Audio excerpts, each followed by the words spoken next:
I'm Julie Wolk. I work with the Rainforest Action Network. I'm a grassroots organizer. RAN is a really phenomenal environmental and social justice organization, and the reason I think RAN is a really, really great organization is there's a few reasons. One is because I feel like we really bridge environmental issues with social justice issues, and I think that there's a lot of environmental work out there happening that's not recognizing the systems of oppression that affect, there's economic justice, environmental justice. All these issues are really all intertwined, and we can't pull them out.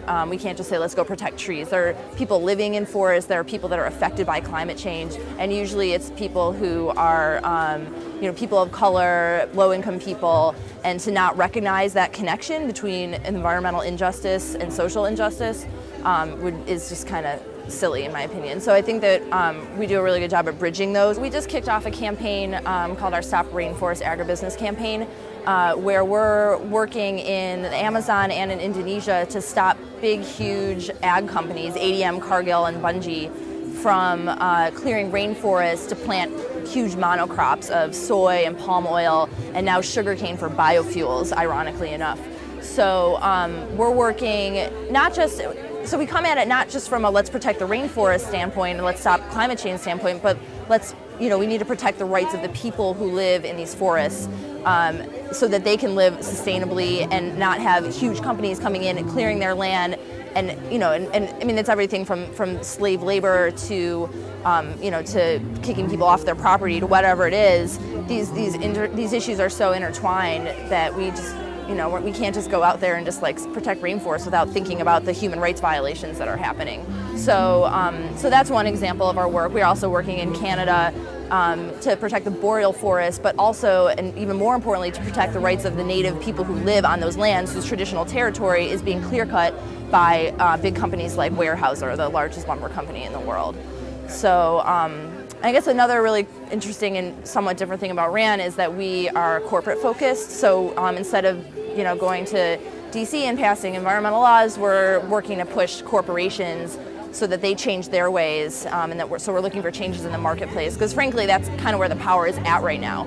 Not that it's unimportant to pass laws, but there are big corporations out there that don't really care about laws, and we need to affect them directly. And because they care about their public image, we have that ability to push them to do the right thing. We play an inside-outside game at RAN, so we have staff that are in there talking to the CEOs of these companies and negotiating and telling them what our demands are. And then we have folks on the outside, volunteers all over the country, that are out there doing direct action and drawing attention to the issues in creative ways. So, and putting the pressure on these companies so that they see, oh, our consumers are seeing these horrible things that we're doing and they care about it, and okay, maybe we should do something about it. And it's also about their bottom line. I mean, to them, what we're trying to show them is that people care, and people are not going to invest or buy your products if you're going to be participating in these systems of oppression and participating in these atrocities. Our other two campaigns, one is targeting the auto industry to push them to make more fuel-efficient cars, and the other one is pushing big banks, right now Citibank and Bank of America, pushing them to stop funding coal completely. Coal-fired power plants, mountaintop removal, all sorts of coal mining. Coal is done. There is no reason that we should be funding and building new coal-fired power plants when we're at this point in terms of climate change and in terms of the effects on people of coal from cradle to grave, from the mining of it to the combustion of it. There's a lot of ways to plug into, and we're growing our activist network. We have chapters starting all around the country. If folks are interested in getting involved, our website is ran.org, RAN.org.